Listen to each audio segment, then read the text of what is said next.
All right, welcome back to Unknown and Talented. My name is Jelan Abrams. Today, I have a special guest. He's gonna help you. Listen, this is all the men out here that have the straggly beards. I found help for y'all. You know what I mean? I made sure I'm good. I'm oiled up and everything. But this is for y'all. Okay. So we have Edgar, the owner and founder of National Beard League. What's up, Edgar? How you doing? Pretty good, Jelan. Just living a life, doing well. Thanks for asking. Of course, man. And how was your weekend, man? I heard that you a fan of a football team that I'm not too fond of. Yep, we them boys. We finally got we got that big win in the Big Apple. So shout out, represented. So yeah, it was a great weekend. Yeah, that's Food, good. Yeah, family, and fun. I love it. I'm actually a Giants fan, so that definitely hurts. So I was like, yeah. Hey, Cause that's like, that's that's 10 wins in a row too. because listen, I didn't think it was gonna be a close game. Like I didn't think we was gonna win, but I didn't think we was gonna get shut out 40-0. Like that's unacceptable. That's unacceptable. Man, that's so unacceptable. After the first 5 minutes, I knew it was curtains. Yeah, yeah. So how'd you become a Cowboys fan? If you live in, cause you live in Portland, correct? Yeah, Portland, Oregon. So I grew up here, but I'm not raised. I wasn't born here. So I was born in Omaha, Nebraska. So as people know in the Midwest, there's not that many, football teams. You got the Chiefs and the Bears, and that's about it. Broncos. Um, what drew me to the Cowboys was that they played on national TV every Sunday. This was back in the early '80s, man. So I was running around the house yelling 20 door set. One of the best running backs of all time. That was my idol back in the day. So that's how that drew me to the Cowboys, and ever since then I've been a huge fan. Listen, you was watching the wrong channel. That's what happened.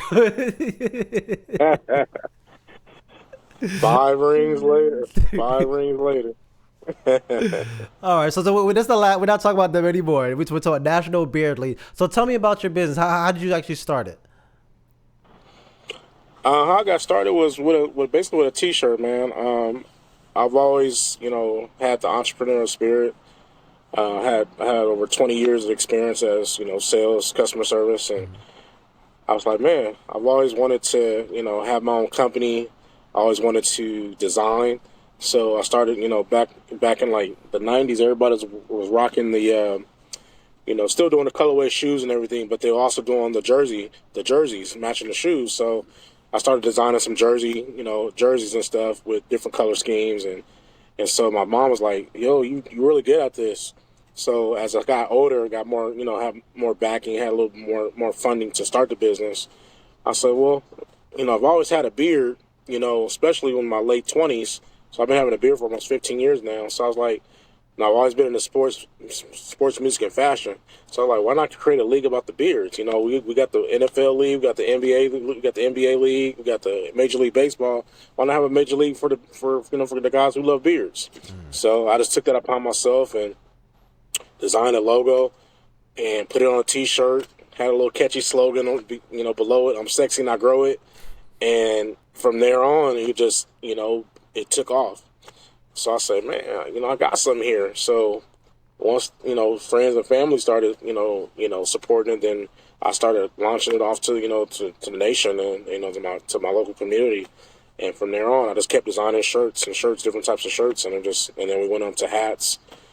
The last piece of this was, people were like, well, what's National Beard League? Are you a barber? Do you cut hair? And I was like, nah, I'm just a guy who loves beards, and I just want to promote the confidence and awareness of guys who have beards and, people who are beard enthusiasts. It's like every other guy has a beard, as you know. So there is a lane for us out there. So from there on, it's like, well, they kept asking me. People kept asking me, like, well, do you got products? Or are you a barber? Like, no. So then I was like, well, the next step to scale my business was to do products. And that's basically to, help out, like you said, guys who got struggle beards or we have beard drift, all that stuff. So that's how I started. Okay. So I like that National Beard League. Okay, I like that. So what was your vision? 'Cause I know you said you started off with shirts, you started off with hats. I know you want to bring a lead of people with beard, but how do you envision that actually happening? So the National Beard League is basically about people who love beards. So Okay. that's the league. So if you Yeah. love a beard, you're part of the league. If Gotcha. if you're a beard enthusiast, if you have any type of beard, it could be a chin strap, it could be a 5 o'clock shadow, or it be a big beard like mine's. So it doesn't matter. As long as you love beards, you're part of the league. Hold on. Do you count the 5 o'clock shadow as beard lead? You know what I mean? Like I don't know. I do because a lot of times that's their starting point, right? So Gotcha. that's their start off where they're wanting to have their beard journey. So as long as you want to embrace the journey, that journey is tough. Just like everybody has different type of hair journeys. People have the locks, they have the they have the sister locks, they have braids. All that is part of your long hair. All that's part of your journey. So as long as you embrace that and are secure with that journey, then that's how you are. Beard is a beard, in my opinion. I like that. I like that. Okay, so you talked about you had it in your late 20s. What was your beard journey like? Did you ever had those periods of the straggly beard or anything like that? Oh yeah, sure did. Yeah, so at that point, I just went to have my friend as a barber. He had a lot of years of experience, cutting hair, and he just kind of basically was telling me like, this is what you need to do on the cutting phase to to get it where would you like it or how you wanted to design it and stuff like that. And then from as I got older, I got more information about beards and skin. And then that's when I came into my discovery of having products for my customers. And what's the importance of having products? Because I know our hair grows, without putting anything in there. Why would we put products in our beards? Well, that's mainly to moisturize, hydrate, and uplift your actual hair follicles so that you're not creating any type of skin irritation. So we go through dryness, we go through roughness, we go through patchiness, we go through irritation, we go through like dandruff. I call it beard druff within our beards. So you need some type of natural oils, natural skin protected a barrier to be able to say, hey, if I have these issues, then that's where we come about with our products as you're showing, Joe. So, yeah, that's why we, just like we do put stuff in our hair, we have to put stuff in our facial hair too. Okay, so we're talking about this product, your beard oil. How often should somebody use this product? My motto is a little bit goes a long way, and in my experience, everybody is different. But when it comes to my experience when using my products, a little bit goes a long way. So what I mean by that, you can use it like once or twice a week, and that's going to last you as well as going to have that protective barrier of your skin. So that's for all my products. So you don't have to. And then also too, like say if you want to go on date night, or if you go into a meeting or something like that, where you definitely want to spruce up the your beard, you can put more in at that time. Okay, I like So that. it's not a I don't you don't have to have it with me in my experience. You don't have to have a daily regimen. It's something that you use throughout the week. Gotcha. Yeah, no, I definitely had to put some on today. Hopefully, it's shining in the camera because I was like, I got the lights on. I said, come on. Yeah, nice. Okay, so talk about more of like that product research because, like I said, you start off with the shirts and then you got the hats, and then people were telling you to do it. But what made you actually say, all right, now it's time to do some research to actually start creating products for your beard? Yeah, so we have actual a friend of mine. He helps me down in California. So this is a mass production company, and he helps me out. He helps me put everything together in a nice package that you got to got to see at the Invest Fest. So we worked together. The last like 3 years, man. We started with just the oil. Then we went into the actual having a whole kit with the utensils like the brush and the comb, the scissors and stuff like that. So in my experience, I feel like you should have a little bit of everything, right? So someone wants just to buy the oil or just buy the shampoo or just buy the butter, the beard butter. They can do that, or a lot of family, wives or parents. And so, oh yeah, my son would love a starter kit. You know what I mean? Or someone that has a big beard. Oh, they can use the the comb and the scissors and all that stuff. So we have a little bit for everybody. We're a one-stop shop when it comes to your beard journey. Okay, all right. So I want you to actually break down the products because people listen to it. Like I said, they're listening because they got a straggly beard, so they need some help. So what Yeah. is each product you have? What is it used for? So we said we know the oil to keep it oiled up, but how about like the beard butter? Beard butter. You said the brush, comb, and the shampoo. Yeah, so I'll do a little unboxing for you right now, Perfect. and we can go over that. So within our packaging, you have the travel bag there. Get you set up here a little better. There you go. We have the scissors that we talked about right there, and that's gonna keep you like with those long hairs. You can just trim them until you go into the barber. Keep it nice and neat. We have our NBL, our National Beard League NBL Essentials comb. This is a bamboo wood comb, and that's going to definitely help get through all the hairs. No matter if you have a rough or soft skin or soft hairs, it will get through that, get through your beard. We also do have our beard brush as well. So if you like to brush your beard versus combing it, you can do that too. And then we also have a microderm roller too, and I've just started using that like the last like a year and a half, and I've noticed a difference. And what that does is I've researched that a lot of ladies were using it for for their edges. Oh, So wow.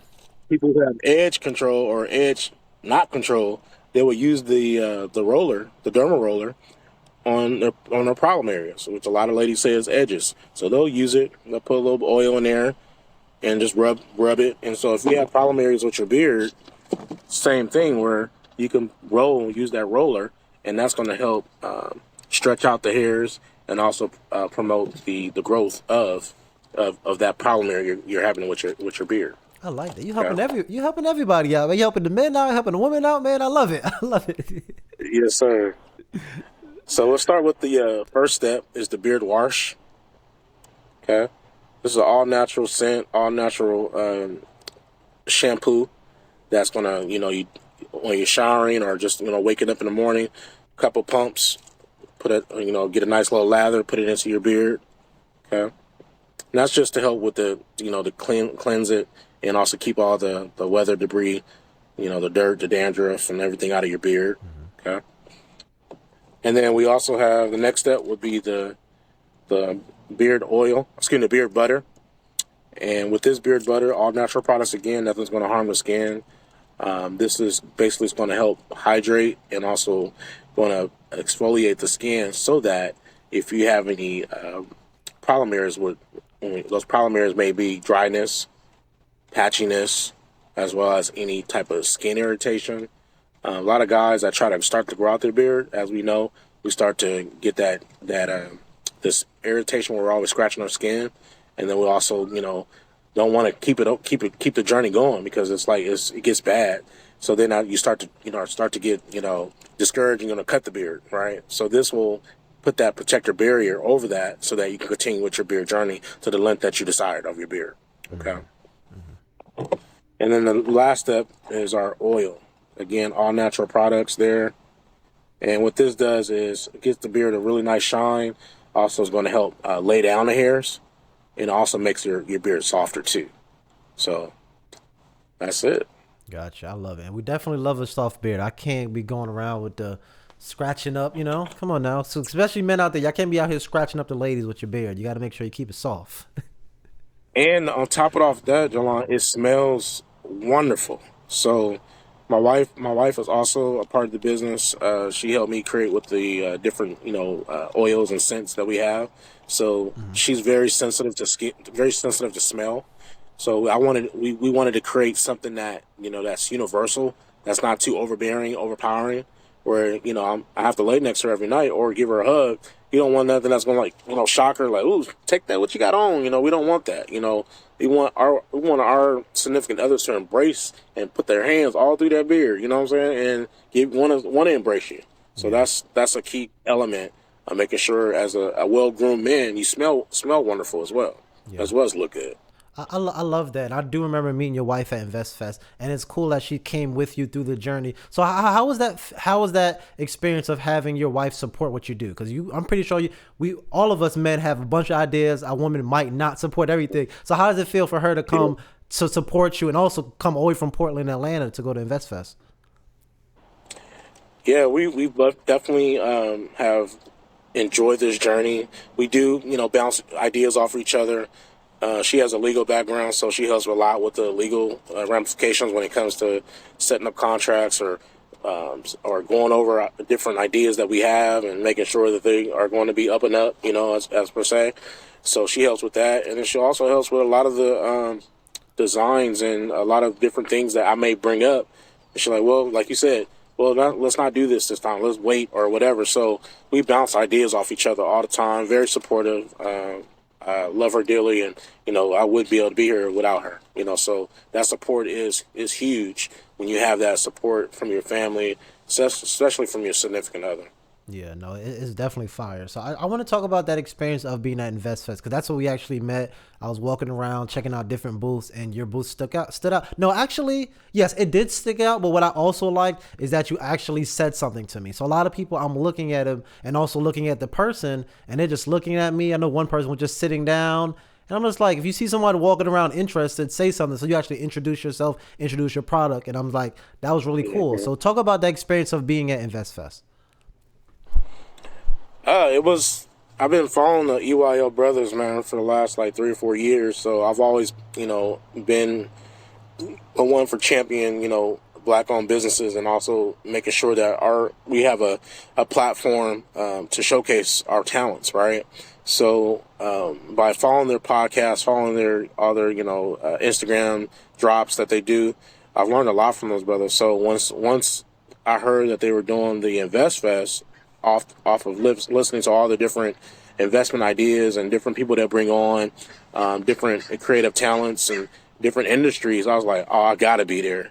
So I wanted to go last year, but we had a prior engagement already scheduled at time, so I couldn't commit to that. But I told my wife, I was like, baby, we are definitely going to the next one. 2023, we are in the building.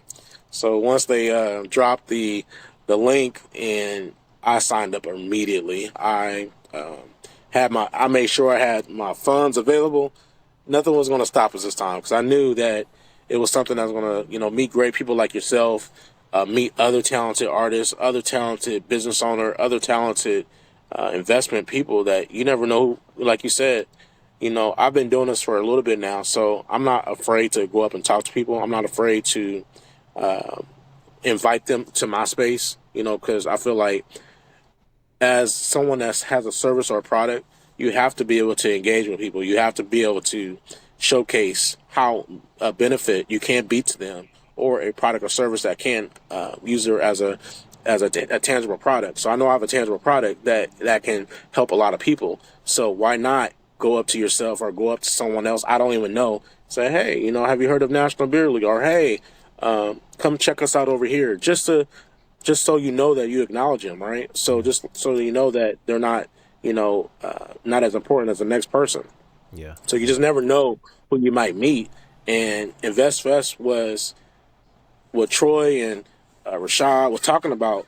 They had the big hitters there. They had people from all different industries. So you never know who's walking around, They even said that they had people from, what was that? It was a big financial firm from New York in there, just walking around. Wow. So you just never know who is going to be able to fund your dreams. You never know who God's going to put in your place to be able to take your vision or to get behind what you're doing. So we were there as vendors first off, but I still had the opportunity to walk around and to gather insight from talented other vendors as well, from all across the nation, all across the world. I met a person from India, a brother. He had his own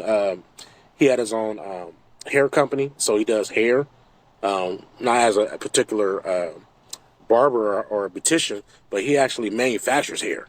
So he sends it back over to us. So yeah, he's big time. And then I met another person.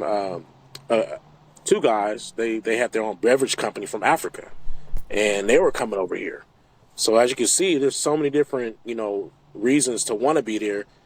also being around us too. You know, why not be around talented black folks that all have the same common goal is to uplift themselves and be and be better. You know, why not? You know, and that was a space that I'm glad they created because it opened my eyes up to so many different things like what I'm talking about. But yeah, that's what InvestFest meant to us for being there. That's Yeah. why we wanted to be there. Yeah, no, it was definitely amazing. But when I think of National Beard Lead, I think about an event like that. So like they have the Invest Fest where a bunch of people are going. I think of National Beard Lead. I think of a community of men with beards, like having a situation kind of like that. Do you ever envision anything like that? Yeah, we're actually a lifestyle brand. So again, everything is about the beard enthusiast. So as we start to get bigger and bigger, I would like to, reach out to like I know right now we have the Portland Beard League, we have the Seattle Beard League. So as we start to, venture out, that's why I was like kind of like it was it was nice to meet brothers from Philly because Philly beards, that's the thing. That's Yeah. it's a real thing. That they're really aggressive about their beards and that's what they're known for. So New York, same way. A lot of East Coast guys have beards. Out here in Portland, it's not that many African American men that have beards. So it's mainly like Caucasians out here. But Yeah. other than that, I'm still rocking and I'm still not giving up. So I will, in that mindset, what you're saying is that creating a space where it's going to city or state to state. Yeah, no, definitely do it. I'm definitely gonna be traveling. Whenever you do it, shoot me that email. I'll be there. I'll make sure I'll be there. But you said you started off this brand 5 years ago. So talk about the journey of starting 5 years ago with just t-shirts and now having a full product line. What is that transition like? The transition is like many of us that who are entrepreneurs. You have millions and millions of ideas. So, but millions and millions of ideas cost a lot too. Millions of my ideas are just gonna, you'll run that risk of failing, which I've had before. Run the risk of having success, which I've had a little bit of success. But you won't do anything unless you try, and don't give up. I meet a lot of people that say, "Oh man, Edgar, you're doing such a good job. I'm so proud of you. Just I'm glad you could just keep going." That's the main thing they say. Just keep going, and we see that you've been doing this for a while now, and just don't give up. So that's my motivation is to don't give up and just take this from a 5 year to 10 year company, 10 year to 15 company, 15 year to 20 year, and then pass it on to whoever I can pass it to. Right. So it is going to be I feel like I wanted to with God's blessing, I want it to be a generational business where I can pass it down to my family. Okay. And Um, yeah. what steps do you think you have to make to make that happen? Those steps there is just to scale it more to get it more in people's hands. When it comes to websites, when it comes to putting on different shelves, I'm in shelves locally, different local barbershops and beauty supply stores, stuff like that. But when it comes to big box, that is the next step is to put it into Target, Amazon, stuff like that. Yeah, Gotcha, and gotcha, that will take it to the next level. gotcha. I have a little bit of experience with Amazon. I'm thinking you actually can actually do that. Have you ever like looked into like just putting it on Amazon yourself? Not too much. I Okay. get a lot of emails about like Amazon stores and stuff like that, but Okay. I'm fairly busy. But I try to learn different steps to scale as I can. Yeah. But yeah, you know. Yeah, because I actually had a business, a selling business where basically I'm just reselling like used books. So basically, I don't know if it's the same thing like Bears. I was just going to give you the game and see if it works or not. But pretty much what you do, you pretty much just make the product. You have the picture, you write the details of the product, and you just post it. And they have like two different ways to do it. So you can actually sell it from your house. So similar to, I'm not sure if you sell it from your house from your website, but you can somebody buys it, you can ship it off to them at their house, or they have like fulfillment centers in around Mhm. Amazon where you can ship it to them, and if somebody buys it, it goes straight to them. So it might be to do research on because you think about somebody searching up stuff for beards, your thing pops up. You never Oh yeah, know. So I definitely think that would be kind of yeah, cool. yeah. Definitely, I'll take you up on that because I would love to have it that way, versus have everything in my own house. Yeah, yeah, yeah. Open up some space. Yeah, yeah, no, definitely, definitely. So it's definitely cool to even look into. But like I said, you've been doing it for 5 years, though. What struggles have you faced throughout the way, throughout this process? The pandemic was one. Mm, That was huge. So we had to basically go online for 100%. We were like about an 80-40. Excuse me, not 80-40, but we were like more like 70-30, where we were at 70% of the markets and 30% online was our mm. our goals. But as for the pandemic, that was one issue, and then the other thing is just overall a lot of product, and then just trying to get it out to the masses. So that's sometimes the struggle there too. Okay, okay, okay. All right. So what advice would you give to someone that's in the same position that you were in? Let's say, when did you start the beer company? Probably like a couple years ago. I know you said you started 5 years total. 2019. 2019. 2019. So what would you tell somebody that's not struggling with pandemic? Because hopefully we don't go through that again. But Yeah, yeah, yeah. struggling through the process that you are. What advice would you give someone that's not in the same field but in a similar entrepreneurship field, but they are in a struggle kind of season? I would say start with other people's funding versus your own, because it can be, it could put you in a little bit of debt. Working with your own capital versus getting capital from credit union bank, or starting backwards. Basically, that's what I did. I started backwards. I started with my own money. Then now I'm starting to learn how to start with other people's money. Gotcha. So I would say start with other people's money first. Then if you have to use yours, then you don't have. Then you have to. Then you will, but you really don't have to because you already got the funding. Gotcha. So that would be the number one goal, is to Find funding. have your state registry, LLC, and all that stuff, and then go after other people's money. Okay. Okay. And I was looking at on your Instagram and beard. What is that? Was that I know it's not just beard. I know it's a acronym for something else. What is that acronym? Yeah, that's our motto. Our motto is be enthusiastic and ready daily, and that's about life as well as about our men's beards. Okay. Yes. What does that motto mean to you? Just having appreciation for life, and then also have appreciation for yourself. As a guy with a beard, when people look at me, I want them to see confidence. I want them to see that I embrace a journey. I embrace ups and downs, and then I apply it to my daily life. So that's what being part of the league is that we have so many different people from different backgrounds, from different ethnicities, as different trials of life. We want everyone to be enthusiastic about everything they do. So that's what beard means to us. I like that. Because me, I definitely dealt with lack of confidence growing up. Because me, I was super skinny, super skinny kid, trying to go through life. And then when you're skinny, everybody wants to talk about you.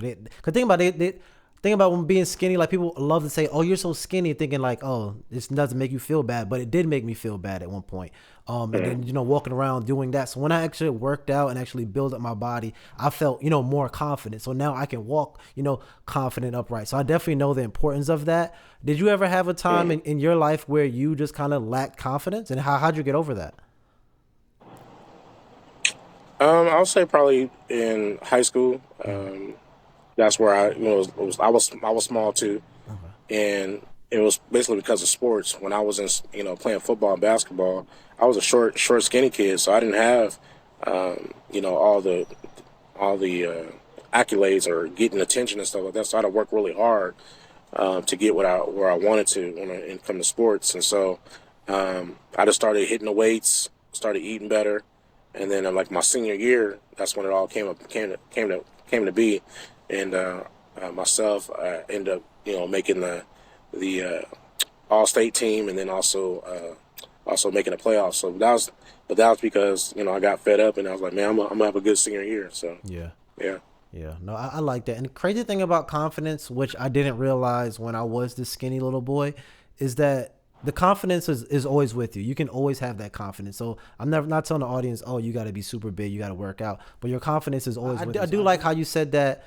you're using this brand to build up, confidence, because think about it, it is always with you, but you might need extra things to help that, which, like I said, if you have a scraggly beard, you're using something to make you feel good about your beard and also good about yourself. So I definitely do love the message about that.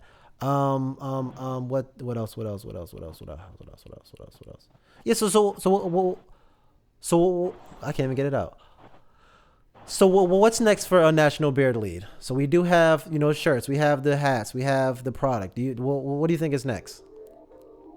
Yeah, so we do have the hats and different variety of styles and colorways there. All right, good, perfect. All right, thanks a lot, Edgar. I appreciate you coming on the show. My name is Jelan Abrams, Edgar, National Beard Lead, Unknown and Talented. We are out of here.